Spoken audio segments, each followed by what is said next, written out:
Delaying care for these people is life-altering. For the first time in 4 years, Kansas lawmakers had a hearing on Medicaid expansion. It's an issue that sparked a heated debate at the State House. You're taking a look inside Kansas politics. Welcome in. I'm Rebecca Chung. Opponents of Medicaid expansion are questioning the cost and its effectiveness, but supporters are calling on lawmakers to fill gaps in coverage. I was there for the hearing on Wednesday, and here's a look at what both sides are saying. Rooms filled wall to wall with people from across Kansas, all coming out to talk about Medicaid expansion. Delaying care for these people is life-altering. The House Health Committee talked about the governor's bill. It would expand Medicaid to 150,000 Kansans that fall in the coverage gap. I can't quit my job, I can't go to the doctor, and I can't get Medicaid.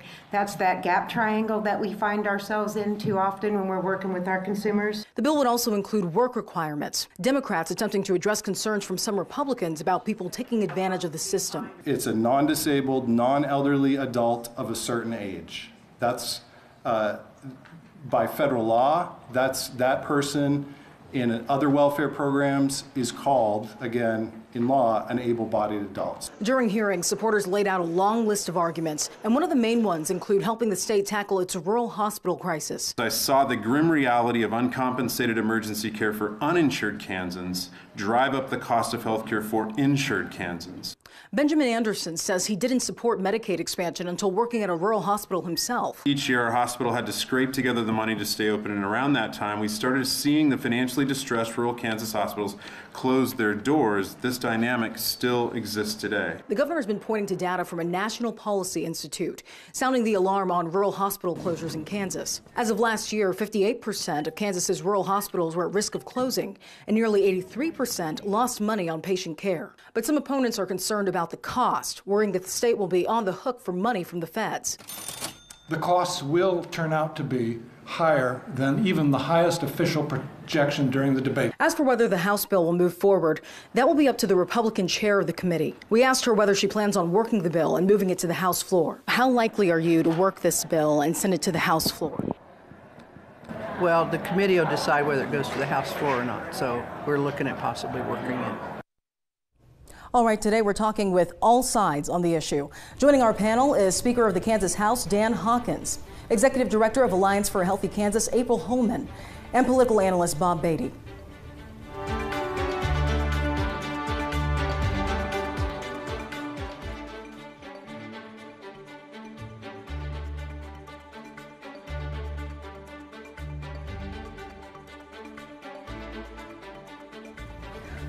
All right. We can start now. That bill that we were mentioning in that story, it failed to pass out of the House committee just one day after the hearing. And at that hearing, there were hundreds of supporters of Medicaid expansion that wrote in. Still, speaking with the chair after the meeting, she did indicate that her stance remains the same. She opposes Medicaid expansion. And one of the points opponents brought up during the hearing was that mainly able-bodied adults would be receiving coverage. So let's talk about it. Speaker Hawkins, let's start with you. That is correct. The actual way it reads is age 19 to 64 able-bodied adults that is the population that is Medicaid expansion. A lot of times when I go out and talk with people, you'll hear people say, Medicaid expansion. I'll ask them, what is Medicaid expansion? And they'll say, yeah, it's helping out the frail and elderly or the disabled, whatever they say. But almost none of them really know that the true population for Medicaid expansion is 19 to 64 able-bodied adults, people who can go to work. And if they go to work and they work enough to reach the federal poverty level, which is about 14,580, almost 15,000, then they can get on the ACA and have almost virtually all of their premiums paid for. It costs them 20 or 30 bucks a month, plus 95% of their out-of-pocket cost is paid for. Okay, Director Holman, is that the stance from your organization? What's your take? Well, I think that when we talk about able-bodied adults, really, I've just found out that's a term of art.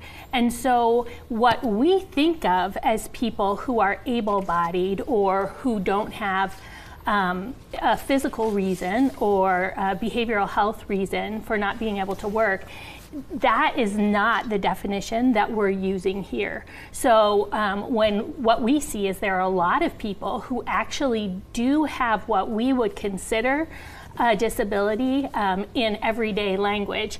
People who might have a chronic illness like heart disease or diabetes, or people who might have cancer, they don't qualify for the disability determination from the Social Security Department administration, but they absolutely have what we would think of as a disability. So I think it's a misnomer to think about everyone who's in the coverage gap as being able to go out and work.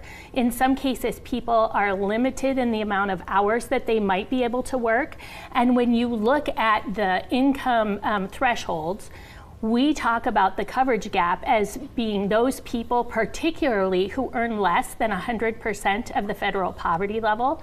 So that individual that Representative Hawkins talked about might be able, if they have a household of one, to qualify to be able to get those subsidies on the marketplace if they are earning $15,000. But there's a penalty if you have more people in your household. Mm-hmm. So if you have a child, or if you have 2 children, or even more, it becomes more difficult for you to meet that threshold and be able to get the subsidies on the marketplace. So we're talking about people who are really without options to get assistance so that they can get affordable health care.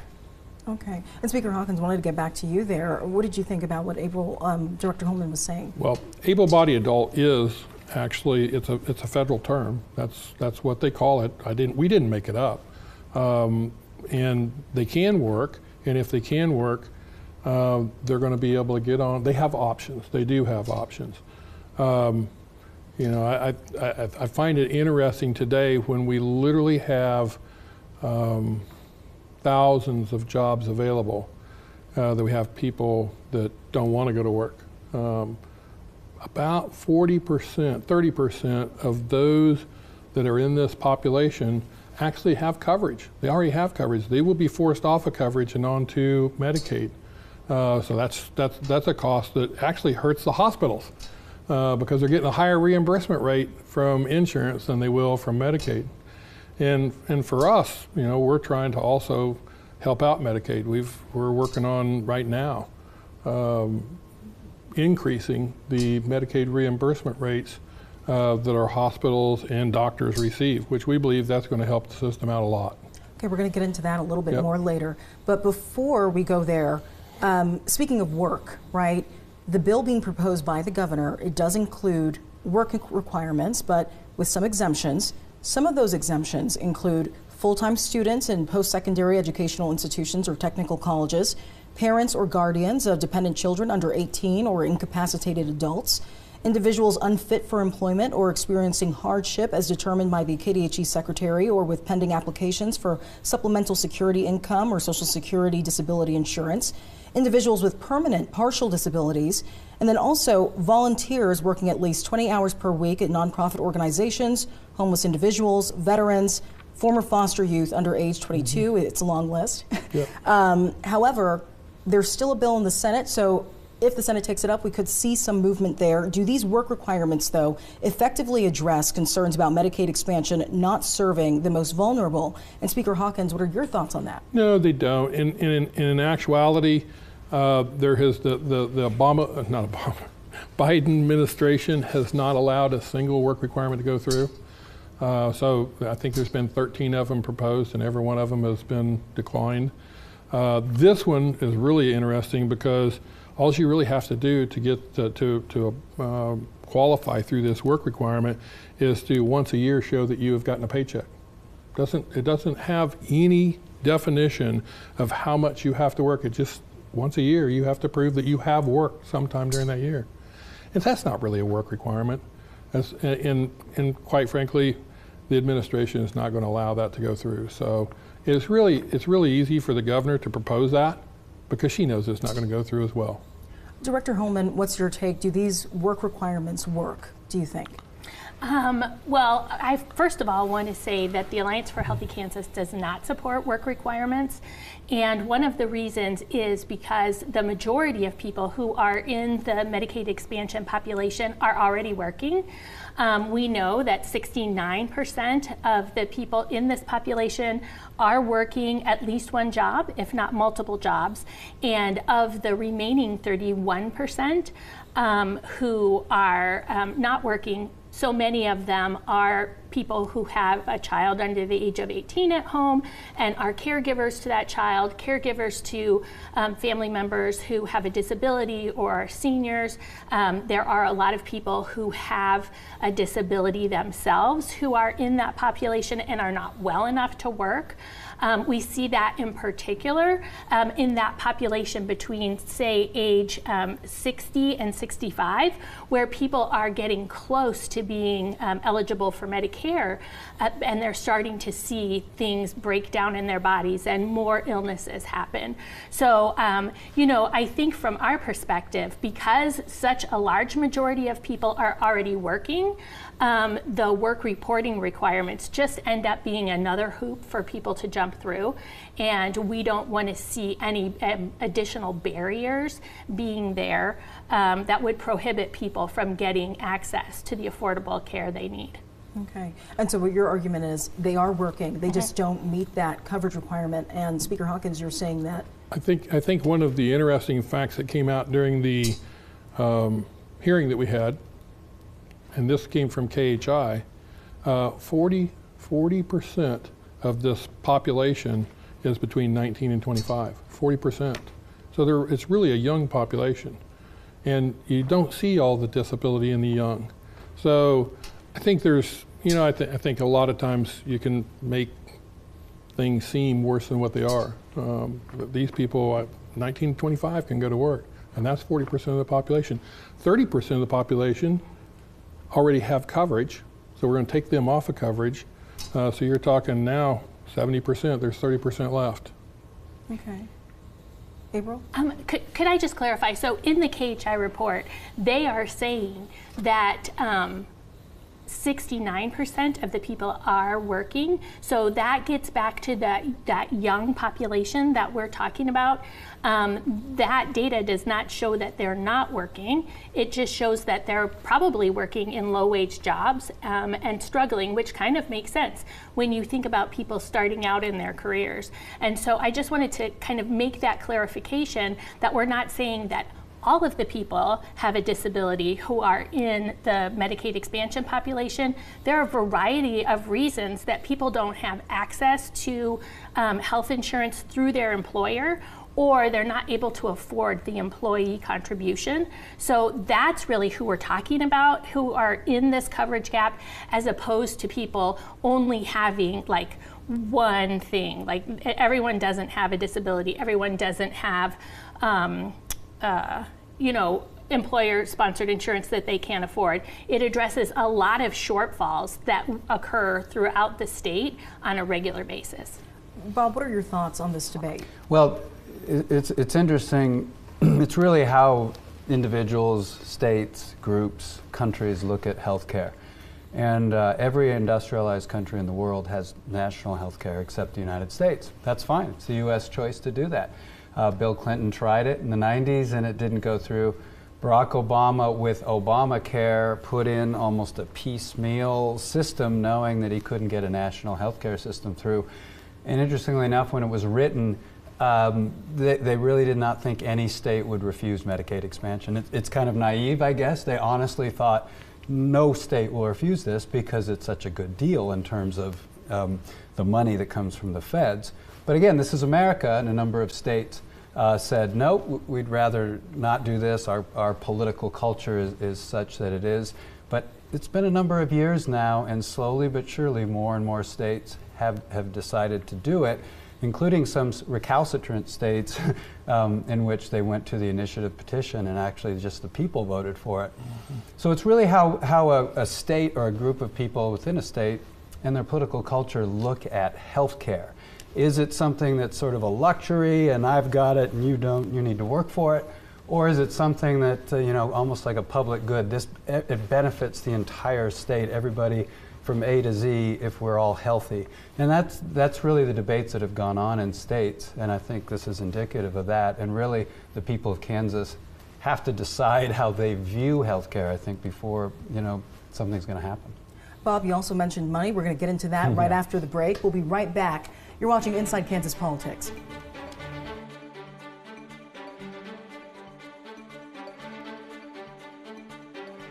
Vanderbilt's has one of the largest selections of boots and jeans in the area. Save $45 on durable Wolverine Overpass boots. Sale price $119.99. New style, check out Timberland Titan EV boots, $149.99. Save $26 on these comfortable Iron Age work boots, $119.99. Great selection of FXD work pants in store now. Work boots center, Vanderbilt. No mo FOMO, no more fear of missing out. The Topeka Symphony Orchestra presents Italy Travel. Experience the Topeka Symphony on March 30th at White Concert Hall. It seems that everyone is pretty important to the health of everyone else these days. We try to separate, but life has a way of catching up to us, and pretty soon we're in the swim again. It would help if everyone had access to health care. That's why there's a Grace Med, to be a medical home for everyone, a place where you can get just about every kind of health care that everyone needs, regardless of your ability to pay, because everyone deserves the kind of hope that only good health can bring. Grace Med, hope care for everyone. Ladyfingers Automotive, family-owned auto repair with hands that understand your vehicle. Quality repairs done at an affordable cost. When you're in need of service, repair, or towing, remember Ladyfingers Automotive. Protect your home from sudden power outages with a Generac home standby generator installed by Shockwave Electric certified experts. Call Shockwave Electric for all your commercial and residential electrical services.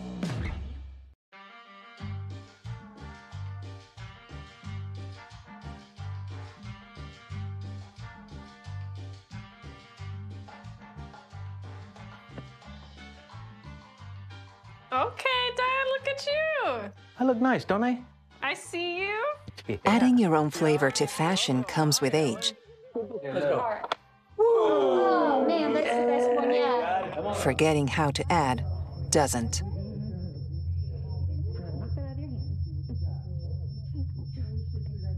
Finding it difficult to work with numbers may be a sign of Alzheimer's. Dad, are you okay? An early diagnosis can help improve the quality of life for your loved one. High school. Yeah. Hey, Dad. Do you want to talk about what happened earlier? Learn the warning signs of Alzheimer's. Some things come with age. Some others don't.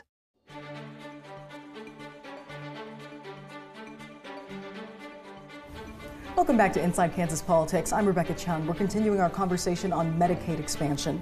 Now, the next topic is the cost. There's been incentives to expand with the promise of a 90% match rate from the feds, but opponents are skeptical because they're wondering how much would this really cost? Now, Bob, how much would expansion cost based on your findings? That's a trick question. And no, I'm joking because there's been multiple studies. And one of the studies that I read recently said, well, it depends on the state, and there's so many factors that go into it. But a couple important points. One is I think it's the first couple of years. It's all federal money, and there's recently been an incentive, from the Biden administration, cutting 5%, adding 5% of more federal money to get states that have not joined to do it. So the first few years are, essentially free, not actually better than free because it's all paid for and that money's flowing to the state. But then, yes, states have to start paying for it. The studies show some states complain. This is more than we thought it was going to be. Others, to my point earlier, are, hey, this is a good deal.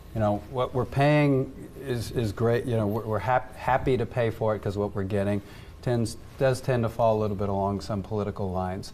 But it's really, again, I know there's costs associated with it, but it's really what the people of a particular state think it's worth.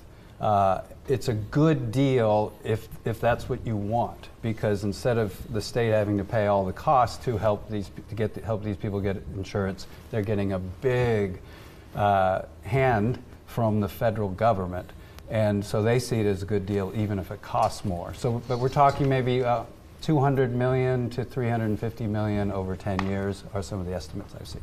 All right, how much is it worth, Speaker Hawkins? What is the holdup, do you think, on this? So I've been in this arena clear back to the start. And in the start, the KDHE had a study done. It was done by Aon, and Aon's a huge company, and they did the actuarial study. I actually, if I would have had my personal computer here today, I would have had those numbers exactly, and I'd brought them with me, but I didn't have it. Didn't have my personal computer here. So, but I kind of know close. So that study in KHI, really their numbers mirrored pretty close to what the Aon study was. But 65 million is the cost generally. I mean, you can use other funds to lower that, but 65 million is about the amount. It's a 90-10 match, so it's going to be around 700 and some million that the feds have to put into it to kind of start out, and that's going to grow over time because, quite frankly, our caseloads grow over time. They always do. Our caseloads for Medicaid grow about 100 million a year, so it's a very fast increasing program. Our program is it just takes a lot of money. So the cost is there. Now, how do you fund it, and how do you fund it for the long term? And in some states right now are truly suffering. Indiana's the latest. Indiana is $1 billion in the hole right now this year. When I talked to some of my friends back there, I said, "What are you going to do?" And they said, "We're struggling with that." And then all of a sudden it came out just recently in the news that they're actually going to close that gap by taking away benefits from the people who have been on Medicaid for a long time. They're not taking it away from the expansion population. They're actually taking away from the caretakers of the people that take care of disabled people. And that's something that we've talked about a lot and said, you know, there's a cost, and when the cost gets too great, they're going to have to cut benefits. And when the federal government can no longer pay the cost, and that day is coming, that 90-10 match will end and it'll go to a 60-40 match, and that will truly put states in a death spiral when it comes to the fiscal nature of Medicaid expansion. Director Holman, before we move on, would you like to respond? Certainly, yes. I have a couple of responses to some of the things that Speaker Hawkins said. So I am familiar with what's happening in Indiana, and the shortfall that they have in their Medicaid doesn't have anything to do with the Medicaid expansion population. It has to do with the HCBS, home and community-based services, and also the frail and elderly population. So the problem that they had there was a missed estimate of how many people would be served and how much it would cost. So this idea that somehow Medicaid expansion is the cause for that billion-dollar deficit does not reflect what we're hearing from that state about the source of their shortfall. I think that I'd also like to just point out that under the Kansas Health Institute report, that estimated costs, they found that because Kansas, as would any newly expanded state, would receive a signing bonus, an incentive to, if we were to expand our eligibility for Medicaid, that would actually result in a positive net cost to the state of Kansas. So we would bring in additional money for the first and second year because that signing bonus is just for the first 2 years. But certainly if the state wanted to hold on to that money for the purpose of paying for expansion, that would go out almost 8 years. So under the KHI report, they found that it would cost about $171 million of state money over the course of 10 years. So I think when you look at it that way, it's a relatively small cost, and you're benefiting a large number of Kansans as well as the providers who take care of them. All right. We're going to move on now to rural hospitals. So Director Holman, some people worry about the cost of not expanding, right? They argue that Medicaid expansion could be a tool for rural hospitals in Kansas. They're at risk of closing, but how much of a tool is really the question? So if you could respond to that as well. Absolutely. So at the Alliance, we've never said that expansion is a silver bullet to take care of all of the issues that are faced by rural hospitals. We know that there are probably going to need to be some changes in the way that healthcare is delivered in rural areas. And we think that, that process is happening right now today of finding those innovations and ways to take care of some of the challenges that are being faced. But regardless of what new system is rolled out, there needs to be a payer source for people who don't have insurance and fall into the coverage gap.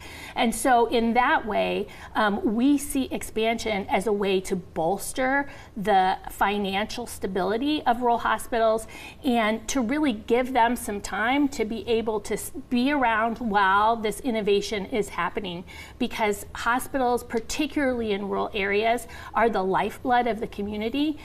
And they're the key to being able to bring in new businesses in many cases and to keep the population there in the community. So, I think that it's very important to rural hospitals, not the only answer that needs to happen. Speaker Hawkins, what's your take? Well, the Alliance may have never said that, but the governor has said it many times. I remember when Fort Scott closed, Fort Scott Hospital immediately came out. Medicaid expansion would have solved that. Even the CEO said no, it would have kept us open maybe 2 months, not 2 years. If you have a company, let's just leave healthcare alone. If you have a company that's losing $15 million and they get $2 million, how do they stay open? They're still losing $13 million. And that's what's happened at virtually every hospital that is closed in the state of Kansas. She is right. It's not the silver bullet for rural health care. Matter of fact, I wouldn't even say this is a silver bullet, but it sure helps. Getting the reimbursement rates for Medicaid is so important for the rural hospitals, getting that up. And we decided this year that was one of the things that we were going to spend a lot of money on, and it's close to, I think it's 70 million or 80 million that we have put into that effort, raising reimbursement rates for doctors 15% and for hospitals 30%. And that truly, when you look at our reimbursement rates, it's deplorable. I mean, I quite frankly, when you have Medicare paying X and you have Medicaid paying minus 80%, that's bad. We had one code, it was amazing. We had one code that was $600 on Medicare and $48 on Medicaid. That's just impossible. And so one of the things that we have to do is to raise the Medicaid reimbursement rates, and that's really going to help. I believe that actually helps the hospitals more than Medicaid expansion ever can. Okay, we're going to talk about that more too as well. But before that, another question here, another concern that came up as the potential for an increase in Medicaid fraud if we do expand. So is that a valid concern, Bob, do you think? Of course it is. Sure. Yes, it's probably one of the biggest challenges for state governments in the next 10 years. We saw what happened during COVID with unemployment claims and Medicare, and that would no doubt, I guess I would argue that if Medicaid expansion did occur, I would say it certainly should go hand in hand with a system that can stop fraud, because it's been really bad in Kansas along with other states. So yeah, it's a definite concern. Okay, and Speaker Hawkins, what are your thoughts? We do have a Medicaid Inspector General, and that department is growing simply because of the amount of fraud that's happening in Medicaid. And really, if you went to the federal level and looked at Medicare, there's just a lot of fraud in health care. And rooting it out is sometimes very difficult. And so we actually have had inspector general since probably somewhere around 17 or 18. Sarah Furtick. She was our first inspector general, and Sarah did a fantastic job. We do have a different one now, and they're really trying to boost that office, really grow it a lot, but simply because of the amount of fraud that they're finding. So he's right. We just have a lot of fraud in government. We see what happened in our, like you said, in COVID, during, on our unemployment system. It was just deplorable how much money we lost. Yeah, most people don't even know. The Attorney General, whoever it is, gets a lot of attention for various things, but actually one of the main jobs of the Attorney General in Kansas is fraud, Social Security fraud, Medicare fraud, and that hundreds of millions of dollars every single year going after that.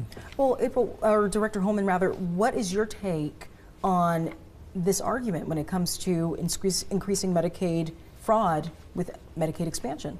Well, I was actually going to say something similar to what Speaker Hawkins said, except maybe with a little bit of a different twist. We have full confidence in the office, the Attorney General's office, and the Office of the Medicaid Inspector General, and so we believe that they will be able to identify and prosecute when there are cases of fraud. That's not a real concern to me, because I think that they'll be able to take care of it. All right, thank you all. When we come back, we're talking about alternatives. What other options are on the table? We'll be right back. You're watching Inside Kansas Politics. What makes Washburn different? Opportunity. The opportunity of a true community. Because every moment, every connection makes a difference. As part of the Ichabod family, you'll gain new skills, make lifelong friends, expand your horizons, and build your future. You might even collect a few memories along the way. I belong. We belong. You belong at Washburn. Growing the market for Kansas-made E15 is a win-win for Kansans. What's E15? It's fuel with 15% ethanol compared to the usual 10% in regular unleaded. E15 is more affordable, has better performance, and runs cleaner than regular unleaded, meaning Kansas drivers can go further for less. From helping Kansas farm families by stabilizing grain prices, helping Kansas become more energy independent, and adding more than 4,000 jobs in Kansas, more of our money stays right here at home because of ethanol. Visit fueledbykansas.com to find a station near you. Crown Volkswagen, celebrating 30 years of quality service. Come experience what sets us apart from the rest. Come experience. Come experience. Come in and experience the Crown difference. Volkswagen Tiguan models now 0% APR for 60 months or get a $2,000 customer bonus. Get into an Atlas or Atlas Cross Sport just 1.9 APR for 60 months or a $3,000 customer bonus. Crown Volkswagen. Visit crownmotorsvw.com. At Long John Silver's, feed your sea tooth with efficient shrimp platter. 2 heavyweights of the high seas dipped in our signature batter and fried to golden perfection. Pair your platter with Wisconsin white cheddar cheese bites and ride a wave of melty goodness. Order ahead at longjohnsilvers.com. Fish yeah! My baby's back from the West Coast. Here are those pictures that you asked for your school project? First day of school, cute as a button. So long ago.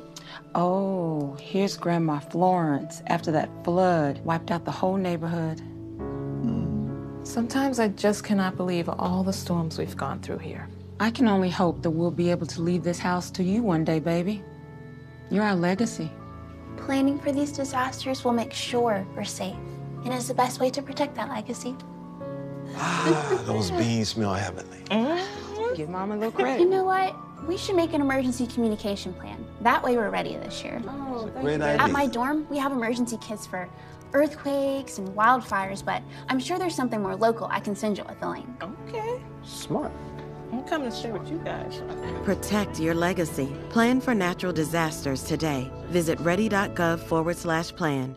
27 News is working for you with more local news, weather, sports, and more original local programming that matters to you. 27 News, working for you.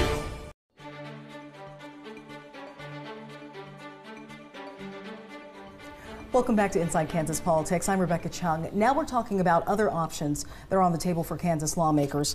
And right now, one of the alternatives to Medicaid expansion that's being discussed is raising medical reimbursement rates. So how could that impact health care costs, do you think, Speaker Hawkins? Well, it's certainly going to impact the providers, and that's what it's intended to do. Our providers, the reimbursement rates are so low for Medicaid. It's really deplorable where we're at, and it hasn't been touched in years. I think before the doctors received a small 3% raise last year, it had been 19 years since they had received an increase in their reimbursement rate. Hospitals about the same, about 20 years. And there's truly a huge chasm between what Medicare would pay and what Medicaid pays. And it's not something that we can correct overnight because it's very costly. We're going to spend somewhere around $70 million this year just doing what we're doing, and that's a 30% increase for the hospitals and a 15% increase for the doctors. So we're going to have to do that over several year period. It's not just going to be a one-time thing. We're going to have to continue doing that. And that's okay. We understand that. But for hospitals, raising the reimbursement rate is truly a necessary thing, and I truly think that as we get to where there's more parity there, the hospitals will stop feeling quite as much pinch as what they have. You know, really when you look at the whole system, if you go back to when Obamacare started, the ACA, I'm sorry, I didn't really mean to do that, but I don't really look at the ACA as a political thing. I really don't. The ACA is really baked into our system now, and everybody knows what it is. But the ACA took away money from rural health care in the form of Medicare. Reimbursements went down. And that really is what's hurt the hospitals, is that a lot of their money was coming from Medicare, and then they thought it was going to come from Medicaid, so they lost money, and then there was no money to come in behind it. So that's the reason why, for us, it's pretty important for us to raise the Medicaid reimbursement rates. Bob, what are your thoughts on this debate? Because it seems like raising reimbursement rates, Medicaid expansion, it would help with healthcare access, but in different ways, right? Well, I still call it Obamacare. Maybe I'm just getting old now, and it's hard to. But it's interesting because I remember interviewing Governor Brownback and around that time when the ACA was passed, and I remember him saying, well, we still have people on the waiting list. We got to take care of that first. And that sort of ties into reimbursement rates as well, which is this idea, hey, we have to take care of these things. Problem is, okay, but Kansas did not take care of those things. And so it almost became this loopy argument not to have Medicaid expansion. Oh, we can't do that because we got these other things. And I always thought, well, okay, let's do the other things. And then Kansas didn't do the other things. So that's people in the past. And so they certainly need to be done. And the big question is, could both be done, Medicaid expansion and the others? Some would argue yes, but there's others that say, no, we don't want to do those at the same time. Well, Director Holman, do you think raising reimbursement rates would be effective as well? I think they're long overdue. So I would absolutely agree about that. I don't think that they're a substitute for Medicaid expansion. So when you look at expansion, you're helping over 150,000 consumers gain access to affordable health coverage and through the Medicaid program. And so we are really talking about apples and oranges here. I absolutely think those reimbursement rates should go up, and I think that it will help in many ways, but it does not provide the same coverage and service that Medicaid expansion would to those consumers who are in the coverage gap now and working hard, but just not making enough to be able to get those subsidies on the ACA. So yeah, I think very important, not a substitute for expansion. And really when we look at other alternatives too that have been proposed instead of doing expansion, they all come largely at a cost directly to the state. So state general fund dollars are making up a large part of that difference. Whereas with Medicaid expansion, we would be able to take advantage of that enhanced match rate where 90% of the cost is being borne by the federal government, and Kansas specific taxpayers are only paying for 10% of the cost.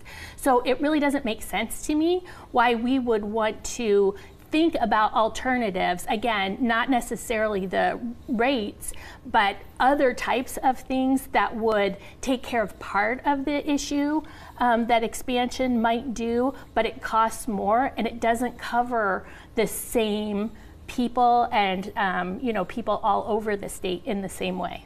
Okay, let's also talk about the disability wait list, because this was a concern raised by some Republicans during hearings. And so Representative Will Carpenter, he said he's worried about expanding care to 150,000 Kansans when there's still thousands of people on the disability wait list. Is there a link here? Would expanding impede this? Can we do both? Speaker Hawkins, what are your thoughts? Well, first off, I would say I'd push back against Bob just a little bit on Brownback's time period. He actually did away at one point with the wait list on physical disability. Did away with it totally for one day. And then it started filling back up. And that's the way a wait list works. I mean, it truly is, it's really kind of a strange thing. It is important for us to do away with that wait list. It truly is, because we have people, and it costs a lot of money. Why haven't we? I mean, we've got 6,000 people on that wait list right now. It would cost us hundreds of millions of dollars to do away with that. And quite frankly, Will Carpenter, Representative Carpenter, would tell you, we do not have the services out there to be able to absorb those people right now. And so what they've done this last few years is they've really been working at building the reimbursement rates for those companies who handle those people. That way they can build up the capacity to be able to handle them. And so they put a lot of money into that. Now this year, actually we have been on the governor for quite a while to appropriate. I mean, not appropriate, but to budget. She provides the budget. We work from her budget, but she never would. She would never put money in there for the wait list. And so we decided this year to do it ourselves. And once she found out that we were going to do it, she came in with a governor's budget amendment to kind of jump in front and take a little bit of credit. That's fine. So we just doubled it. She said 250. We went on ahead and doubled it to 500 people that we want to get off there. But also to put a requirement in that budget bill that there could never be any more than 4,800, which is still too many on that wait list. So even after we take those 500 off, we're just starting. We still got a long ways to go to work through that. So that's important for us, because these are people that have been on the wait list for anywhere from 10 to 13, 14 years, and they're going to remain on there until we have the money to get them off. Well, how much money do you think it would cost? Oh, it costs. So when Sam Brownback worked on that one wait list back, I think he put $65 million in to get, back then was a small amount, 1,000 people off of the PD wait list. Not the physically disabled is much less complex than the IDD. The IDD is very, very difficult. They have many, many different problems that you have to be able to deal with, and they're so much more expensive. So the PD wait list was very easy to do away with. The IDD is very difficult, and it just takes a lot more money. I would say probably for us to do away with that whole wait list, probably $500 million. Mm-hmm. Yeah, a lot. And Bob, I'm going to have you weigh in on the debate soon, but first, Director Holman, I wanted to get your take on this. Would this impede expanding Medicaid? Can you do both? I think you certainly can do both. It's like comparing investing in roads to reducing the waiting lists. The Medicaid expansion funding is a completely separate funding stream from those HCBS waivers that have the waiting lists. And so really the legislature absolutely has the opportunity to put more money in and to deal with the shortage in caregivers that might exist and might be impeding the progress there, and still do Medicaid expansion, particularly because we're not looking at a cost for Medicaid expansion in the first couple of years at least, no matter how you look at it. So I also know that many of the people who are attendant caregivers for people who have a disability and may be on the waiting list are actually people who fall into the coverage gap. So it would help those individuals to be healthy enough to be in the workforce and perhaps be providing those exact services. Okay, and Bob, I'm going to have you weigh in here. First of all, let's talk about the larger debate over the disability wait list right now, and then can both issues, do you think, be addressed in one session? In one session? Theoretically, they could be. It's really, it goes back to something I said earlier. It's really, well, let me take one quick step back. Federal government, they can borrow money, you know, and they do, and they have a huge debt, trillions of dollars. State governments, they have to have a budget. If they go into debt, we're in trouble. And Kansas has been through that, the highs and the lows. Mm-hmm. So really it's priorities. I mean, sometimes the federal government will say we got priorities, but it's everything. But state governments really have to have priorities, to the speaker's point of how much things cost. And so it goes back to what I said. Could a state do both and spend that much money? If that's their priority, they can. But Kansas tends to have very high priorities, at least going back about 15 years, for tax policies is a big one.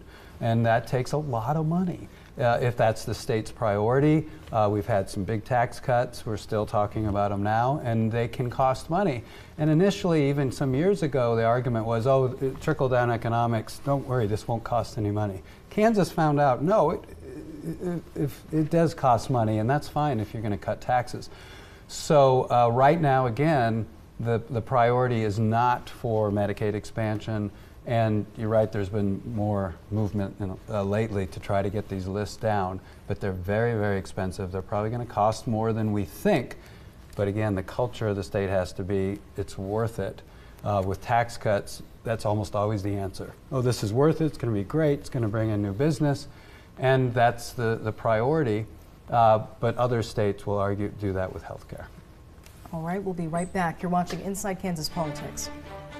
Have a cute kid? Sign up today at KSNT.com and we may feature them in the news. Featured kids will receive an achievement award from Bonkers. Watch 27 News weekday mornings to see if we feature your kid. Cute Kid of the Day is sponsored by Bonkers.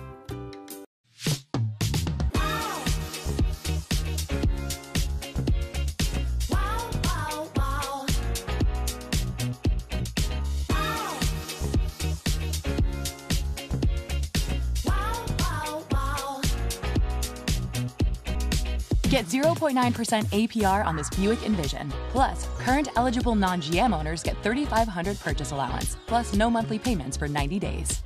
See Cable Dahmer or Briggs Buick today. Find great authentic Mexican food at the Mexican Taco Shop. Our locations at 1901 Southwest 10th in Topeka and 419 West 6th in Junction City are always open. Dine in, drive through, or carry out. Or visit our 37th and Burlingame location. Open 8 a.m. to 11 p.m. Quick lunches between 1 and 1:30, plus free coffee. 3 convenient locations, 2 in Topeka and 1 in Junction City. Take a short trip to Mexico at the Mexican Taco Shop. The story of Grace Med has always been told through its people, both those who serve and those who it is our honor to serve. We meet at the intersection of compassion and vulnerability, bringing health where there was illness and hope where there was despair. Our patients come to us bearing the weight of living in the margins, and we share the love of Jesus Christ with them by providing compassionate quality health care for all their physical, emotional, and spiritual needs. Because health restored is always hope renewed. Find hope today by scheduling an appointment with Grace Med. Vanderbilt's has one of the largest selections of boots and jeans in the area. Save $20 on these Ariat Rebar Flex boots. Our price, $159.99. Made in the USA Carolina work boots. Our price, $189.99. Our best-selling Carhartt pocket tees are in stock now. Check out our comfortable and stylish Wrangler short sleeve shirts, $17.99. Your work boots center, Vanderbilt. Topeka, you've spoken, and thanks to you, Devon James wins. Dustin Devon was voted Best Personal Injury Attorney, and Devon James was voted Best Law Firm in the Topeka 2023 Official Community's Choice Awards. Thank you, Topeka, for making Devon James your choice of law firms.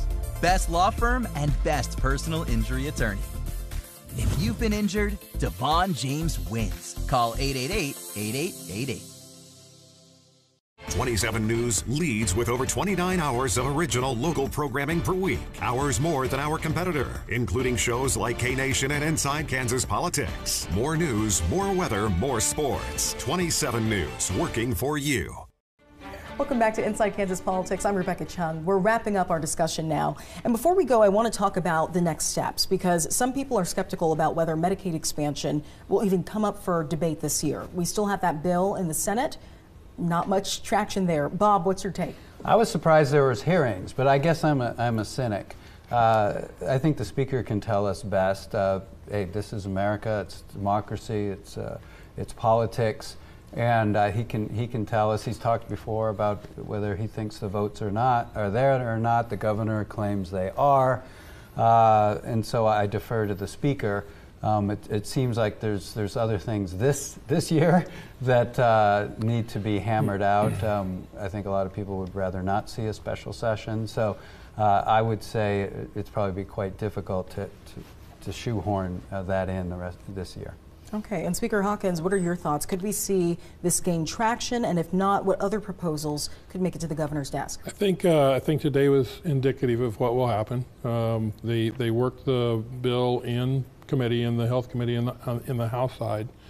It failed. It did not move out. You know, the governor says that there's a vote there. I know my body very well. I count my votes all the time. One thing that I am probably the best at is counting votes.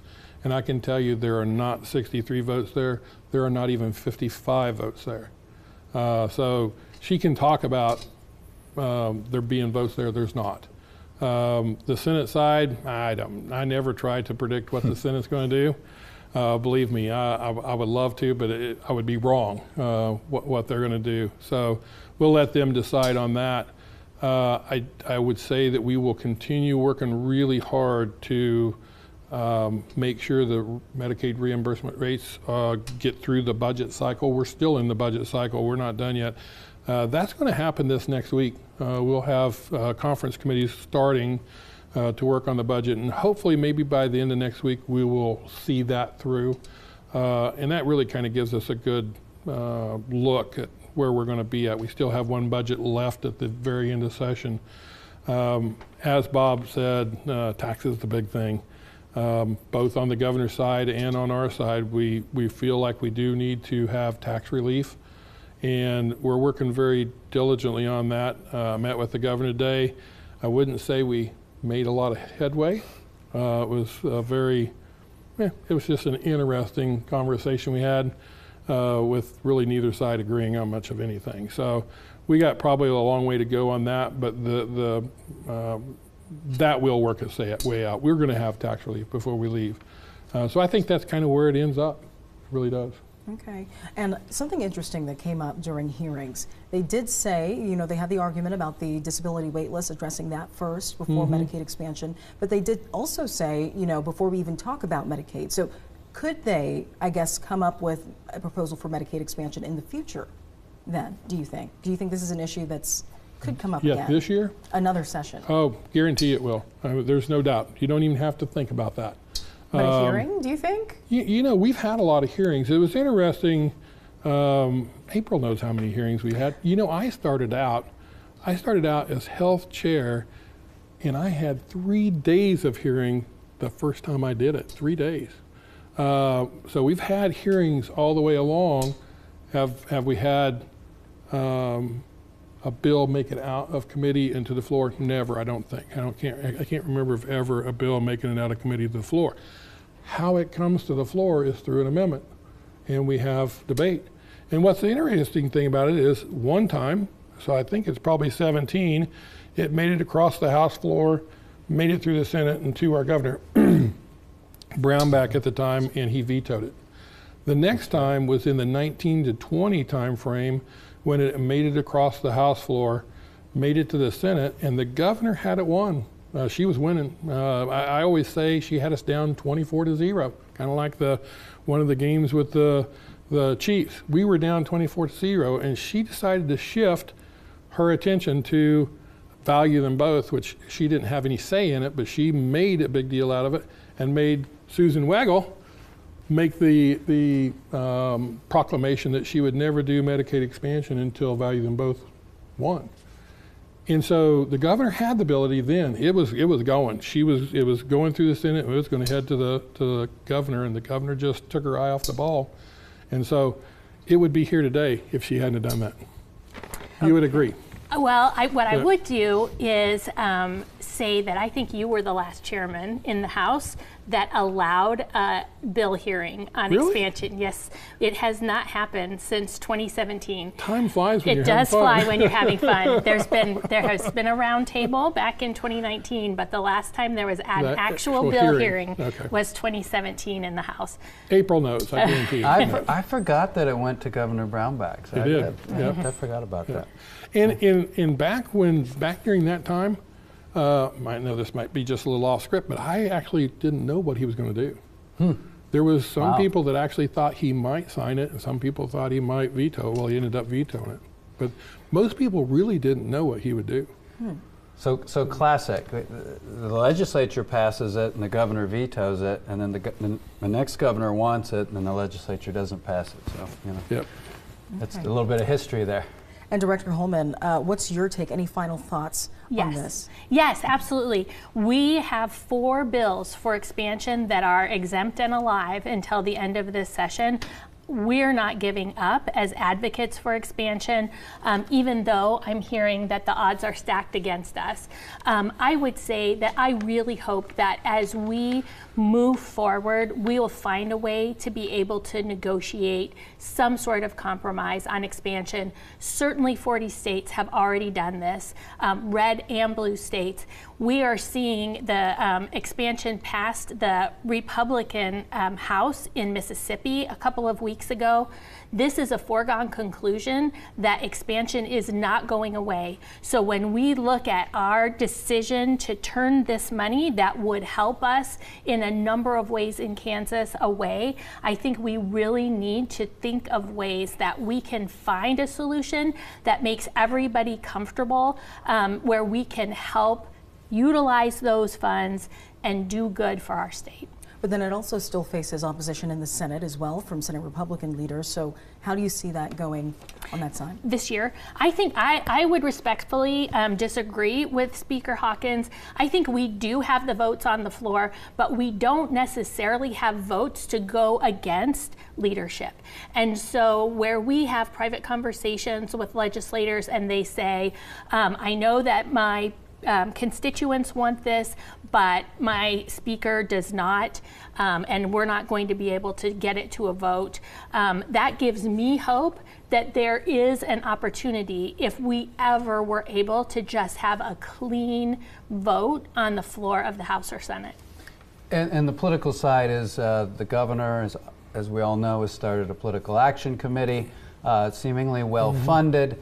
They've announced some of the races they're targeting. So Medicaid expansion, if it doesn't happen as a bill this session, it's going to be very prominent in the 2024 Kansas elections.